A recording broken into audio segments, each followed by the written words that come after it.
Live from the chicken wing capital of the world, Buffalo, New York. You're listening to the Childcare Bridge Podcast, your source for the best tips, tools, and tactics on how to market and grow your childcare center, ensuring total domination. Total domination. This is the Childcare Bridge, and this is your host, Michael Tasner.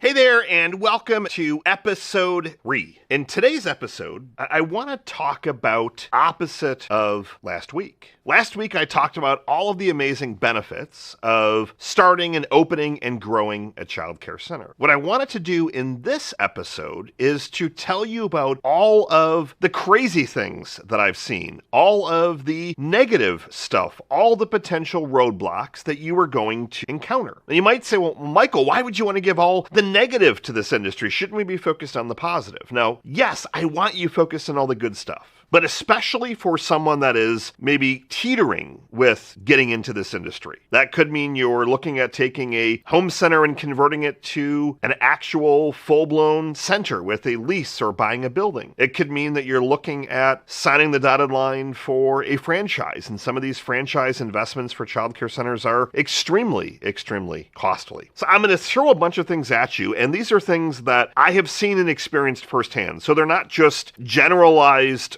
stuff of, well, maybe you're going to run into XYZ. And like everything, I'm going to give you them in no particular order because I don't want you to think that one is going to be of greater concern or one's going to give you more anxiety or kind of throw you for a loop. However, there will be one that I will talk about at the end of it that I will say is the one that, at least as of recording this, is giving the most challenge currently. So the first one is burnout. It can be extremely, extremely tiring. Now that goes with any particular business that you're in or running, but this one in particular can be very, very tough. You're dealing with parents, you're dealing with people that are calling in, and now you're jumping into a classroom, or you're jumping in and now you're the chef for the day, or you're at the front of the center and you're opening and closing the doors for all the different families and kids that are coming in. It could mean working really, really long. It could mean burnout from putting together things for all the different holidays and different plays and things like that. Owning a business can be extremely, extremely stressful. I've been there. I live that often, day in and day out. For transparently, the day that I'm shooting this is on a holiday in the US. It'll get published a little bit later, but I'm shooting this on a holiday because I have a really crazy schedule with my kids starting school this week and other work obligations that either A, I didn't publish the episode, or B, I had to come in on Labor Day. And so you're going to be in a lot of those situations where could very likely burn you out to where you're working 60, 70, 80 hours a week. Now, with all of these different things that I'm sharing with you, there is ways to mitigate all these. And we're going to get into that in future episodes. So don't just think because I'm saying, well, you're going to get burned out, that that's what's going to end up happening. Things like surrounding yourself by good team, having more structured systems and processes, having plan Bs and plan Cs and things like that. All of those things can help minimize and mitigate you ultimately burning out. Again, we're going to go through other things in future episodes. This is giving you at least the precursor. The second one could be the financial side.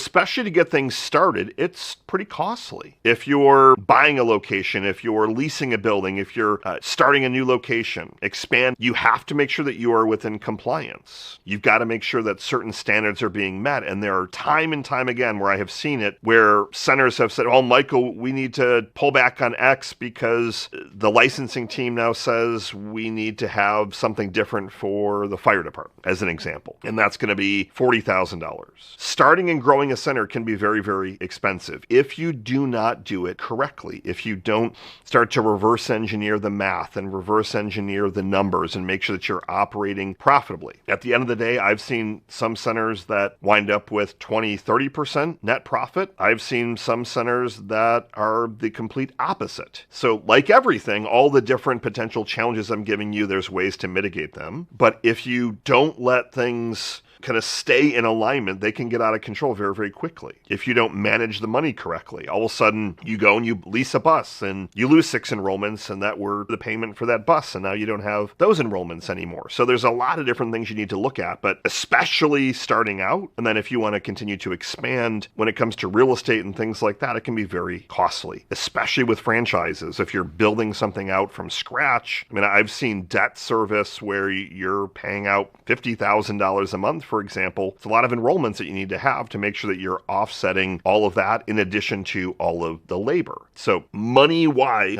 this stuff can get to be very, very expensive. Another one to keep in mind, and this is related to the burnout side, but it's a bit different, is just the emotional stress that can kind of come with this business. So you're working with kids. You're going to have some kids that are more challenging than others. A lot of times, center owners in particular, they take a lot of this extremely personally because you want to be helping kids and you want to make an impact and a difference in kids' lives. And as I talked about in the last episode, that's one of the biggest reasons to be in this industry, is to help inspire that future generation. But it can also take a toll on you where you're, lying in bed at night worrying about, Johnny or Sarah, or are they going to have enough food on the table at home because you've noticed that they don't have food that they're bringing. Like, there's a lot of different things that start to take that emotional toll where you almost take on all those kids as your extended family as well. And that's got a blessing and a curse, but it can really start to derail things if you're dealing with a lot of families that maybe have some challenges that they're going through, or some of the kids that have additional challenges. Some of the centers that we work with, they specialize in working with special needs kids, and that takes on a whole nother mental burden and the emotional stress of that if you are not used to it or set up to handle all of that. The other thing that goes along with the emotional stress is just dealing with parents. I have 4 kids myself. I know how I have been on the other side when it comes to childcare for my kids and schooling for my kids. Now my kids are getting a little bit older, but even just looking at how my wife and I interact with schools and the expectations, like you're sending an email or a text and you're expecting a very quick reply. Parents can have unrealistic expectations, I'm sure that you would agree. Not just by way of response time, but some of the requests, and they're going to have challenges, and there's going to be issues that come up and last minute things, and there's going to be financial challenges that parents have, and that can spill over obviously onto you, and now you're dealing with that. So you got to keep that stuff in mind. The burnout side is definitely a real one, but also knowing that you're going to have to potentially work long hours. Depending on how your center is set up, there are some centers that we work with that are 24/7. Now those are few and far in between, but some of the centers we work with, they're taking kids as early as 6 a.m. and they're keeping them potentially as late as 8 or 10 o'clock at night. Now that doesn't mean that you personally need to be there from 6 a.m. until 10 o'clock at night, but if you start to run into some staffing issues or you've got a newer team, you might have to be there more than you would like. So this isn't a straight 9 to 5 until you have those systems, processes, the people set up so that they can start to help free you from some of that, the burnout, the long hours, the emotional stress.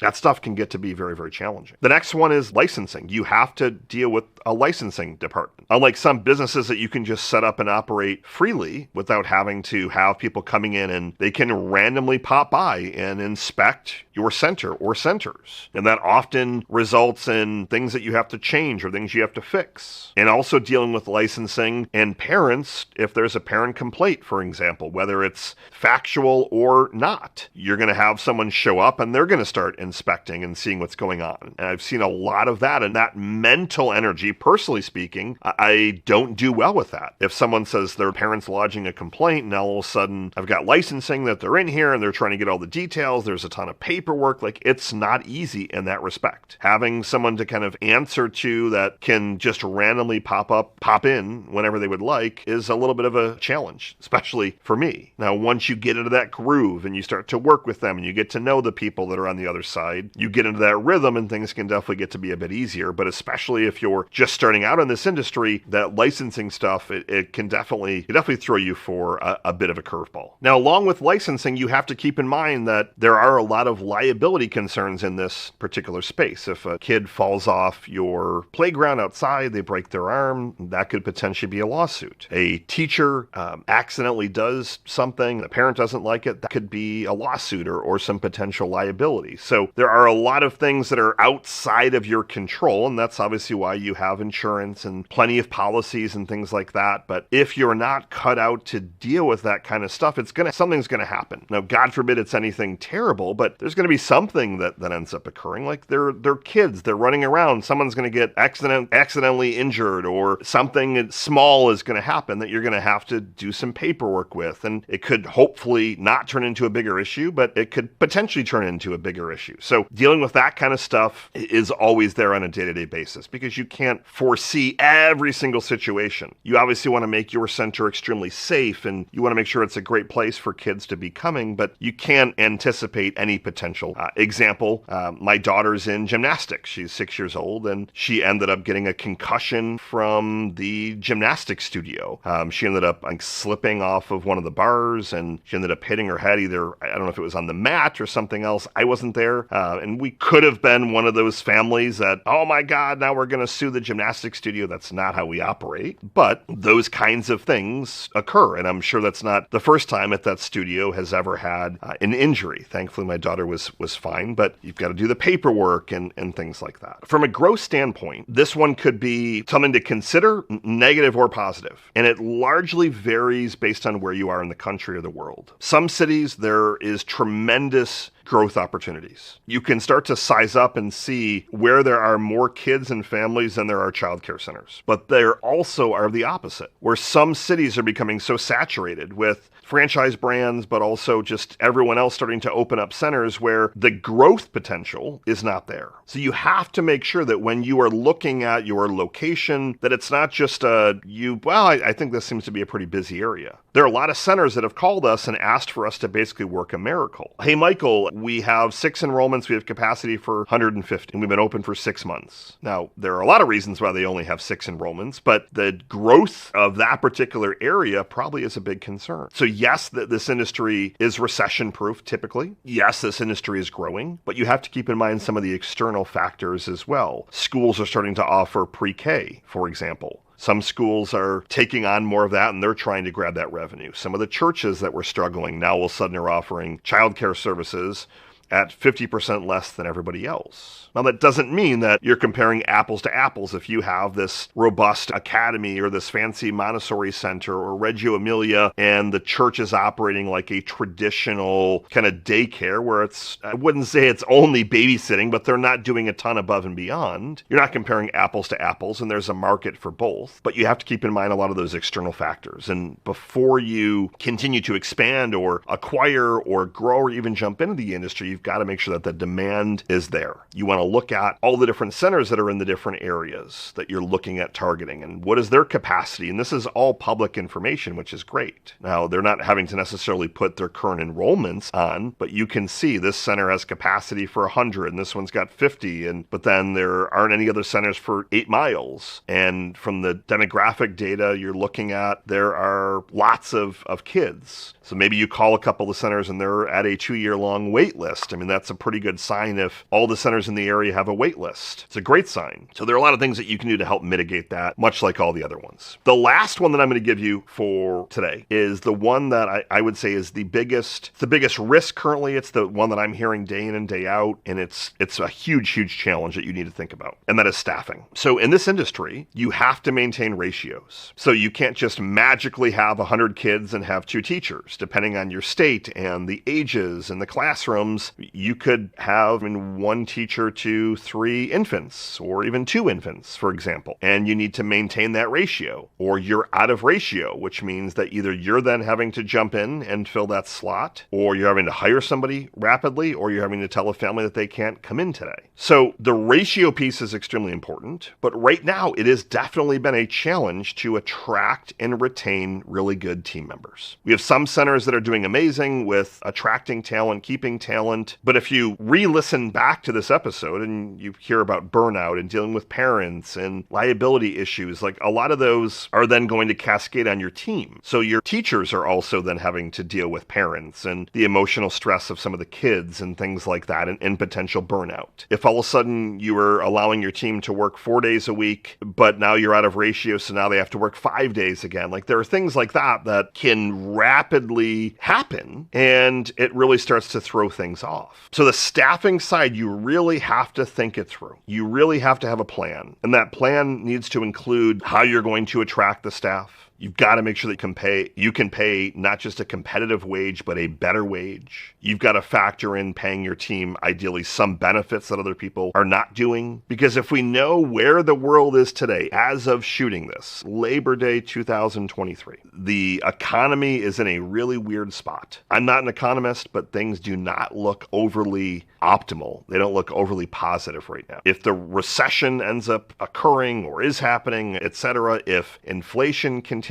your teachers are going to need to make more money. And the days of paying, $10 an hour, for example, I know minimum wage is different across the United States, but those days of being able to pay $10 an hour are long gone. You need to have a program and a culture that it's going to attract and retain these. So know in getting into this that you're going to have staffing challenges. Know that you're going to have turnover. But if you start to put plans in place, I can give you the other side of the spectrum where we have centers that the average tenure of their team is 15 years or 16 years, 13 years, 10. So we do have a lot of centers like that know the importance. This is it's not a business where you don't need other people at your center. So I didn't want to try and scare you away from getting into this industry. I didn't want to scare you away from expanding, but I wanted to at least give you some of the challenges that you're going to run into so that you can start to think about these things. In future episodes, we're going to talk through a lot of these individually. There's going to be several episodes just talking about staffing and what are we doing to help our centers attract great staff and retain great staff? What are we doing to help mitigate burnout on your side and on the sides of teachers? How are we helping put in buffers to questions with parents, but even to automate a lot of that? But if you still are excited after listening to the last episode and this one, you know that this is the industry. I am so grateful that you're here today. Appreciate you listening. Make sure you tune in to the next episode. We're going to continue to deliver great content to help you in this space. Michael Thazzer signing off. Good morning, good afternoon, and good night.